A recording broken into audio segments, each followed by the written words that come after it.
SSTVಯಲ್ಲಿ ಜಾಹೀರಾತು ನೀಡಲು ಈ ನಂಬರಿಗೆ ಸಂಪರ್ಕಿಸಿ. ಇದು ಕೂಡ ವರ್ಡಿಂಗ್ಸ್ ಬರಬಹುದು ಅನ್ನೋದಕ್ಕೋಸ್ಕರ ಆಗಿದೆ ಇವತ್ತು.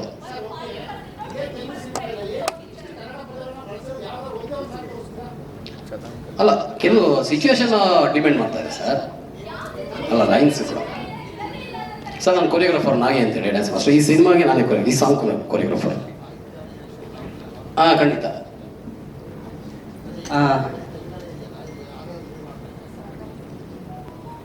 ಸರ್, ಇದು ಅಂದ್ರೆ ಏನೋ ಒಂದು ಹೊಸ ತರ ಮಾಡೋಣ ಅಂತ ಸರ್.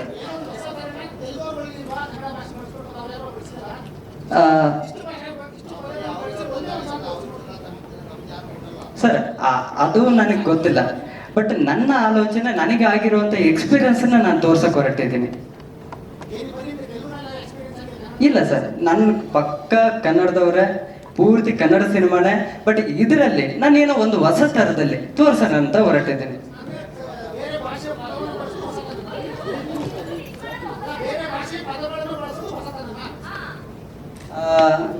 ಸರ್, ಹಾಗಂತಲ್ಲ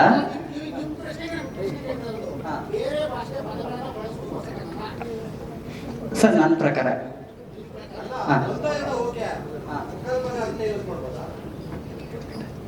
ಸರ್, ಮುಕ್ಕಾಲು ಭಾಗ ಅಂತ ಇಲ್ಲ, ಅರ್ಧ ಭಾಗ ಇದೆ.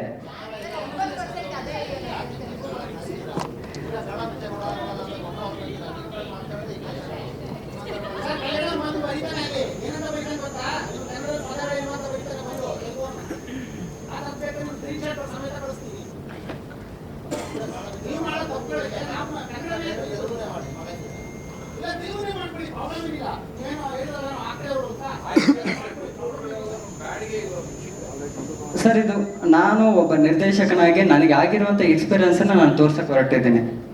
ಓಕೆನಾ ಸರ್? ಅದು plus or minus secondary sir. But ನನಗೆ ಆದಂಥ ಅನುಭವದಲ್ಲಿ ನಾನು ತೋರ್ಸಕ್ಕೆ ಹೊರಟಿದ್ದೆ. ನನಗೆ ಎಕ್ಸ್ಪೀರಿಯನ್ಸ್.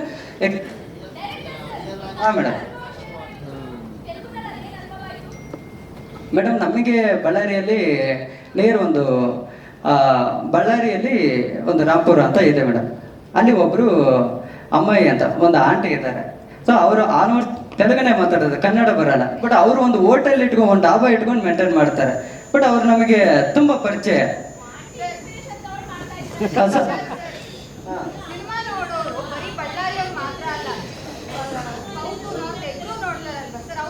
ಮೇಡಮ್, ಆ ಥರ ಅನ್ನೋದಾದ್ರೆ ತೆಲುಗು ಸಿನಿಮಾ ಕನ್ನಡದಲ್ಲಿ ರಿಲೀಸ್ ಆಗ್ತಾ ಇದ್ದಾವಲ್ವಾ? ತೆಲುಗು ಸಿನಿಮಾ ಕರ್ನಾಟಕದಲ್ಲಿ ರಿಲೀಸ್ ಆಗ್ತಾ ಇದ್ದಾವಲ್ವಾ?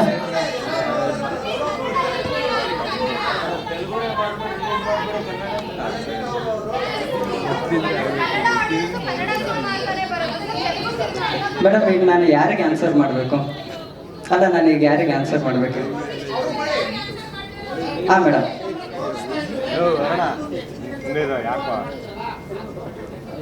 ಸರ್, ತಪ್ಪು ಓಕೆ. ಬಟ್ ನನಗೆ ಆದಂಥ ಅನುಭವ ತೋರಿಸ್ತಾ ಇದ್ದೀನಿ, ವಾದ ಮಾಡ್ತಾ ಇಲ್ಲ.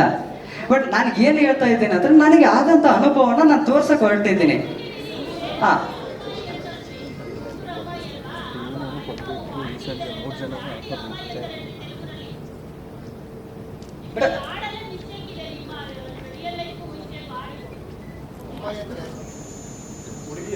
ಹುಡುಗಿ ಅಂತಾನೆ ಸರ್.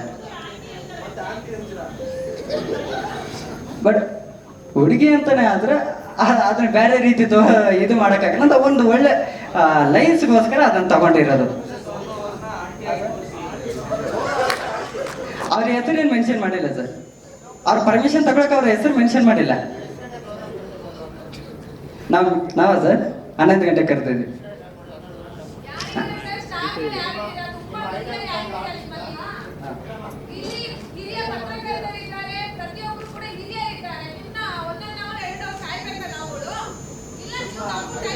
ಅದ್ರ ಬಗ್ಗೆ ಕ್ಷಮೆ ಕೇಳ್ತೀವಿ ಸರ್. ಸರ್, ಸಮಯ ಆಗಿರೋದ್ರಿಂದ ಅದ್ರ ಬಗ್ಗೆ ಕ್ಷಮೆ ಕೇಳ್ತೀವಿ.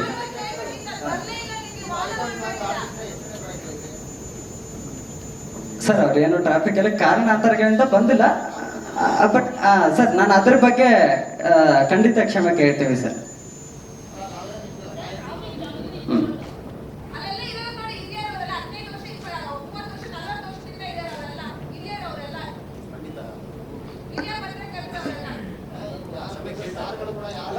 ಕ್ಷಮೆ ಕೇಳಿದ ತಕ್ಷಣ ಇದಾಗುತ್ತಾ ಸರ್? ಹಾಂ, ಬೇರೆ ಪ್ರೆಸ್ ಮೀಟ್ಗಳಿಲ್ವಾ ನಮಗೆ?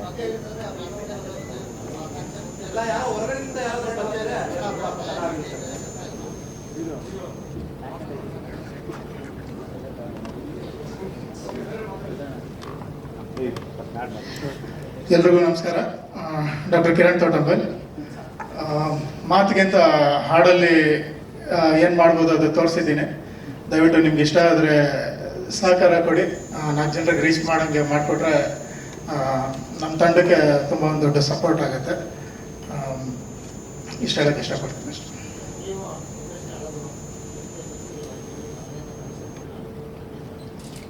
ಅದು ತೆಲುಗು ಬಗ್ಗೆನಾ? ಅದೇ ಹೇಳ್ತೀವಿ, ಬಟ್ ಅವರು ಅಂದರು ಅದೇ ಈಗ ಉಪೇಂದ್ರ ಅವ್ರದ್ದು ತಮಿಳು, ಪ್ರಭುದೇವ್ ಅವ್ರದ್ದು ಅದ್ರಲ್ಲಿ ತಮಿಳಿದೆ, ಅಣ್ಣವ್ರದ್ರಲ್ಲೂ ಕೆಲವು ಹಾಡುಗಳಲ್ಲಿ ಬಿಟ್ಗಳಿದೆ. ಸೊ ಹಾಗೆ ಏನು ತೊಂದರೆ ಆಗಲ್ಲ. ನಾನು ಇದ್ರ ಬಗ್ಗೆ ಮಾತಾಡ್ತೀವಿ.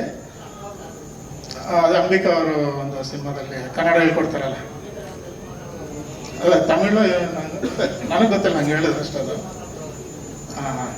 ಅದು ಭಟ್ರ ಪರಭಾಷೆ. ಆಮೇಲೆ ಇನ್ನೊಂದು ಉಪೇಂದ್ರ ಅವ್ರದ್ದು ಇನ್ನೊಂದು ಸಿನಿಮಾದಲ್ಲೂ ತೆಲುಗು ಮತ್ತಿದು ಒಂದು ಬರುತ್ತೆ. ಹಾಂ ಗೊತ್ತು, ಜೇನಿನ ಹೊಳೆಯ ಹಾಲು ಜೇನು ಚಲಿಸೋ ಮಾಡೋಗಳು ಸರ್. ಕನ್ಫ್ಯೂಸ್ ಆಗುತ್ತೆ ಸರ್. ಓಕೆ, ಹಾಂ ಅದೇ ಇಂಗ್ಲೀಷ್ ಮಾತಾಡ್ತಿರ್ತಾರೆ. ಚಿಕ್ಕವನಿರುವಾಗ ನೋಡಿದ್ದು ಸರ್. ಸೊ ಹಾಗಾಗಿ ಆಮೇಲೆ ಸಂಗೀತ ಒಂದು ಯೂನಿವರ್ಸಲ್ ಲ್ಯಾಂಗ್ವೇಜ್. ಅದಕ್ಕೆ ಆ ಭಾಷೆ ಈ ಭಾಷೆ ಅಂತ ಹೇಳಿ ಮಾಡೋದು ಅದು ನನ್ನ ಪ್ರಕಾರ ಅಷ್ಟು ಸರಿ ಅಲ್ಲ ಅಂದ್ಕೊತೀನಿ. ಆ್ಯಂಡ್ ಕನ್ನಡ, ಅಫ್ಕೋರ್ಸ್ ನಾವೆಲ್ಲ ಕನ್ನಡದವರು, ಕನ್ನಡ ಚಿತ್ರಗಳನ್ನ ಮಾಡ್ತಾ ಇದ್ದೀವಿ, ಕನ್ನಡ ಬೆಳೆಸ್ತೀವಿ, ಆ್ಯಂಡ್ ಕನ್ನಡ ಸಾಂಗ್ಗಳನ್ನ ಮಾಡ್ತಾ ಇದ್ದೀವಿ. ಏನೋ ಇದೊಂದು ಚಿತ್ರದಲ್ಲಿ ಒಂದು ಪಾತ್ರ ಏನು ಬಂತು ಅಂದರೆ, ತೆಲುಗು ಹೋಟ್ಲ್ ಅವಳ ಹತ್ರ ಹೋಗಿ ಯುವಕರು ಹೋಗ್ಬಿಟ್ಟು ಊಟ ಕೊಡಿ ಅಂತ ಕೇಳ್ತಾರೆ. ಸೊ ಅವಳಿಗೆ ತೆಲುಗು ಬರಲ್ಲ, ಸೊ ಕನ್ನಡ ಬರಲ್ಲ. ಸೊ ತೆಲುಗುಲೇ ಒಂದು ಪದಗಳೆಲ್ಲ ಅವಳು ಹಾಡ್ತಾಳೆ ಅಂತ ಆ ಪ್ರಸಂಗ ಇತ್ತು ಬರೆದಾಗ. ಸೊ ಅದಕ್ಕೆ ಕರೆಕ್ಟಾಗಿ ನಾನು ಬರೆಯೋಕ್ಕೊಂದು ಪ್ರಯತ್ನ ಪಟ್ಟಿದ್ದೀನಿ ಅಷ್ಟೇ. ನನಗೂ ತೆಲುಗು ಬರಲ್ಲ, ನಾನು ಅಲ್ಲಿ ಇಲ್ಲಿ ತಿಳ್ಕೊಂಡು ಮಾಡಿ ಬರೆದಿರೋದು. ಸೊ ಮುಂದೆ ಇನ್ನೂ ಈ ಚಿತ್ರದಲ್ಲಿ ಇನ್ನೂ 3 ಹಾಡುಗಳಿದೆ, ಕಂಪ್ಲೀಟ್ ಪೂರ್ಣವಾಗಿ ಕನ್ನಡದಲ್ಲೇ ಬರೆದಿದ್ದೀವಿ. ಆ್ಯಂಡ್ ಆ ಹಾಡು ಇನ್ನು ಸದ್ಯದಲ್ಲೇ ರಿಲೀಸ್ ಆಗ್ತಾ ಇದೆ. ಸೊ ನಿಮ್ಮ ಸಹಕಾರ ಇರಲಿ. ಇದೊಂದು ಹಾಡಲ್ಲಿ ಏನಾದ್ರು ತೆಲುಗು ಜಾಸ್ತಿ ಇದೆ ಅನಿಸಿದ್ರೆ ಖಂಡಿತ ಕ್ಷಮೆ ಇರಲಿ. ಮುಂದಿನ ಚಿತ್ರದಲ್ಲಿ ನಾವು ಖಂಡಿತ ಈ ಥರ ಆಗದೇ ಇರೋಂಗೆ ಎಸ್ಪೆಷಲಿ ನಾನು ನೋಡ್ಕೊತೀನಿ. ಕಿರಣ್ ತೊಟ್ಟಂಬೈಲ್ ಅವರು ಈ ಒಂದು ಗೀತೆಗೆ ಸಾಹಿತ್ಯ ಸಂಗೀತವನ್ನ ಒದಗಿಸಿದ್ದಾರೆ. ಒಂದಿದೆ, ಅದು ಹೇಮಂತ್ ಅವರು ಹಾಡಿದ್ದಾರೆ, ನಾವು 3 ಬಿಟ್ಟವರು ಅಂತ. ನೆಕ್ಸ್ಟ್ ಸಾಂಗು ಬಂದು ಒಂದು ರೊಮ್ಯಾಂಟಿಕ್ ಮೆಲೋಡಿ ಮಾಂಟೇಜ್ ಹೋಗುತ್ತೆ. ಸೊ ಈ ಸಾಂಗ್ನ ನಮ್ಮ ಎಲ್ಲ ಕನ್ನಡದವ್ರ ಹತ್ರನೇ ಹಾಡಿಸಿದ್ದೀನಿ. ಎಸ್ಪೆಷಲಿ ಲಹರಿ ಅವರು ಹಾಡಿದ್ದಾರೆ ಇದನ್ನು. ಇನ್ನೊಂದು ವರ್ಷನ್ ಅದರದ್ದು ರಾಜೇಶ್ ಸರ್ ಹಾಡಬೇಕು ಅಂತಿದ್ದಾರೆ. ಆ್ಯಂಡ್ 3ನೇ ಹಾಡು ಒಂದು ಪ್ಯಾಥೋ ಸಾಂಗು. ಇವರಿಬ್ಬರು ಹೀರೋ ಹೀರೋಯಿನ್ಗಳ ನಡುವೆ ಒಂದು ವಿರಸ ಬಂದಾಗ ಹಾಡುವಂಥ ಹಾಡು. ಸೊ ಅದನ್ನು ಹುಡುಕಿ ಮಾಡಿ ನಾವು ಮತ್ತೆ ನಮ್ಮ ಮಹಬೂಬ್ ಸಾಬ್ ಹತ್ರ ಹಾಡಿಸಿದ್ದೀನಿ ಆ ಹಾಡನ್ನ. ಅವ್ರನ್ನ ಅಲ್ಲಿಂದ ಹುಬ್ಳಿಯಿಂದ ಕರೆಸ್ಬಿಟ್ಟು ಹಾಡಿಸಿದ್ದೀನಿ. ಆ್ಯಂಡ್ ಈ ಸಾಂಗು ಅಷ್ಟೇ ನಾವು ತೆಲುಗು ನಟಿಕೆ ತೆಲುಗು ಒಂದು ದೊಡ್ಡ ಸಿಂಗರ್ ಹತ್ರನೇ ಹಾಡಿಸ್ಬೇಕು ಅಂತಿದ್ವಿ. ಬಟ್ ಇಲ್ಲ, ಕನ್ನಡದವ್ರ ಹತ್ರನೇ ಹಾಡಿಸ್ಬೇಕು ಅಂದ್ಬಿಟ್ಟು ನಮ್ಮಲ್ಲಿ ತುಂಬ ಚೆನ್ನಾಗಿ ಹಾಡೋ ಐಶ್ವರ್ಯ ರಂಗರಾಜನ್ ಅವ್ರ ಹತ್ರ ಹಾಡಿಸಿದೆ. ಆ್ಯಂಡ್ ಸೊ ಈ ಥರ ಎಲ್ಲ ನಾವು ಆದಷ್ಟು ಈ ಚಿತ್ರದಲ್ಲಿ ಎಲ್ಲೂ ಬೇರೆ ಭಾಷೆಯವರಾಗಲಿ ಬೇರೆ ವರ್ಕ್ ಮಾಡಿಲ್ಲ, ಎಲ್ಲ ನಮ್ಮವರೇ ವರ್ಕ್ ಮಾಡಿದ್ದೀವಿ. ಇದೊಂದು ಪ್ರಸಂಗ ಆ ಥರ ಇರೋದ್ರಿಂದ ಇದೊಂದು ಕೆಲವು ತೆಲುಗು ಪದಗಳು ಹಾಕಬೇಕಾಗಿ ಬಂತು. ಸೊ ಅದು ಈ ಸಿನಿಮಾ ನೋಡಿದ್ಮೇಲೆ ನಿಮ್ಗೆ ಗೊತ್ತಾಗುತ್ತೆ ಅದು ಆಪ್ಟ್ ಇದೆಯಾ ಇಲ್ವಾ ಅಂತ. ತೀರಾ ನಿಮ್ಮ ಮನಸ್ಸಿಗೆ ಏನಾದ್ರು ಆ ಥರ ನೋವಿದ್ರೆ, ತುಂಬ ತೆಲುಗು ಬಳಸಿದ್ದೀವಿ ಅಂದರೆ ದಯವಿಟ್ಟು ಕ್ಷಮೆ ಇರಲಿ. ಮುಂದೆ ಯಾವತ್ತೂ ಈ ಥರ ಆಗದಿರಂಗೆ ನೋಡ್ಕೊತೀವಿ. ಹೌದು ಸರ್, ಖಂಡಿತ. ಎಲ್ಲರಿಗೂ ನಮಸ್ಕಾರ. ಫಸ್ಟ್ ಆಫ್ ಆಲ್ ಇಲ್ಲಿ ಬಂದಿರುವಂತಹ ಮಾಧ್ಯಮ ಮಿತ್ರರಿಗೆ ನನ್ನ ಹೃದಯದಿಂದ ಹೇಳ್ತಾ ಇದ್ದೀನಿ, I am really sorry. Actually ಇವ್ರು ಸ್ವಲ್ಪ ಲೇಟ್ ಆಗಿರ್ಬೋದು, ನಂದು ತುಂಬ ಲೇಟ್ ಆಯಿತು ಬರಬೇಕಾದ್ರೆ. ಇವತ್ತು ನಾನು ಹುಟ್ಟಿದ ಹಬ್ಬ, ದೇವಸ್ಥಾನಕ್ಕೆ ಹೋಗಿ ಮತ್ತೆ ಅಲ್ಲಿಂದ ಬರ್ಬೇಕಾದ್ರೆ ಇವಾಗ ನಿಮಗೆ ಗೊತ್ತು ಪೀಕ್ ಅವರ್ಸ್ ಅಂತ ಹೇಳಿ ತುಂಬ ಟ್ರಾಫಿಕ್ ಇತ್ತು. So once again I am really ಸಾರಿ. ಇಲ್ಲ ಸರ್, ನಿಜವಾಗ್ಲೂ ಆವಾಗ ನಂಗೆ ಗೊತ್ತಿಲ್ಲ ಸರ್, ಬಟ್ ನಿಜವಾಗ್ಲೂ ನಾನು ಇವಾಗ ಬರಬೇಕಾದ್ರೆ 100% ಟ್ರಾಫಿಕ್ ಇತ್ತು, ಹಾಗಾಗಿ ಲೇಟ್ ಆಯ್ತು. ನಾನು ಯಾವಾಗಲೂ ಟೈಮ್ನ ಫಾಲೋ ಮಾಡ್ತೀನಿ ಸರ್. ನಾನು ಯಾವತ್ತೂ ಯಾರಿಗೂ ಕಾಯಿಸಲ್ಲ, ಯಾರಿಗೂ ಕಾಯಲ್ಲ. ಬಟ್ ಫಸ್ಟ್ ಟೈಮ್ ಈ ಥರ ಆಗಿದೆ, ಐ ಆಮ್ ರಿಯಲಿ ಸಾರಿ.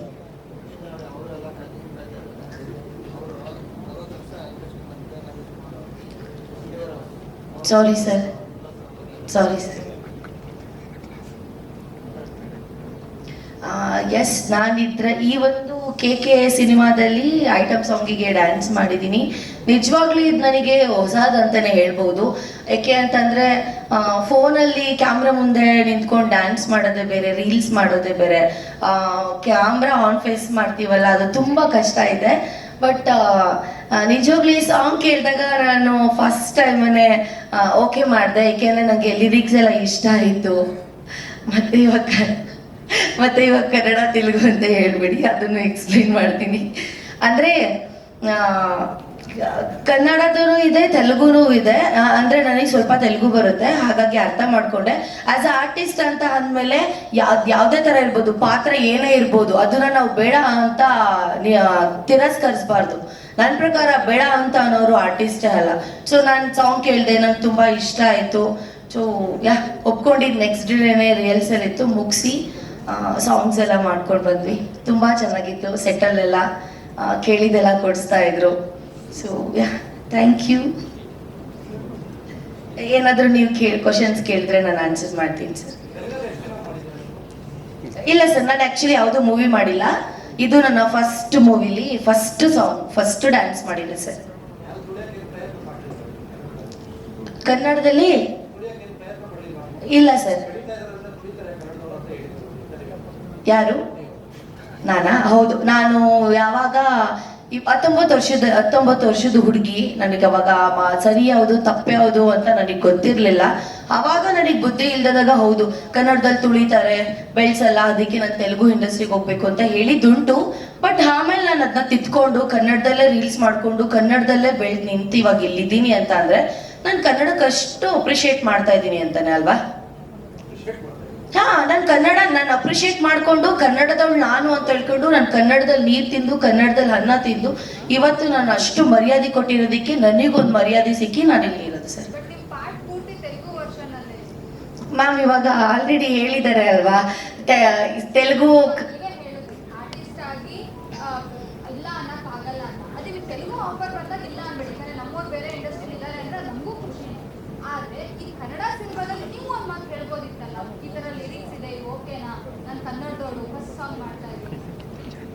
ಹೌದು, ನಿಮ್ಮ ಪಾಯಿಂಟ್ ಆಫ್ ವ್ಯೂ ಅಲ್ಲಿ ಹೇಳ್ಬೋದಿತ್ತು.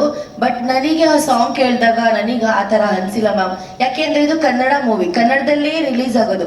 ಎಲ್ಲ ಕನ್ನಡದವರೇ ಕುತ್ಕೊಂಡು ನೋಡುವಂತಹದ್ದಾಗಿ ನೋಡ್ತಾರೆ, ಅರ್ಥ ಮಾಡ್ಕೊತಾರೆ ಅಂತ. ಸೊ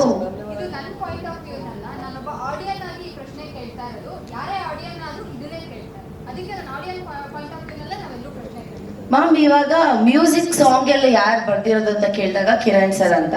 ಅವ್ರು ಎಷ್ಟು ಸಾಂಗ್ ಮಾಡಿದ್ದಾರೆ, ಎಷ್ಟು ಸಾಂಗ್ಸ್ ಹಿಟ್ ಆಗಿದ್ದಾರೆ, ಒಳ್ಳೊಳ್ಳೆ ಸೂಪರ್ ಸ್ಟಾರ್ಸ್ಗೆಲ್ಲ. ಸೊ ಅವಾಗ ನನಗೇನು ಅನಿಸ್ಲಿಲ್ಲ ಕ್ವಶನ್ ಮಾಡಬೇಕು, ಇಲ್ಲ ಈ ಥರ ಇರಬೇಕು ಆ ಥರ ಇರಬೇಕು, ನನಗೆ ಅನಿಸಿಲ್ಲ. ನನಗೆ ಓಕೆ ಅನಿಸ್ತು, ನಾನು ಮಾಡಿದೆ.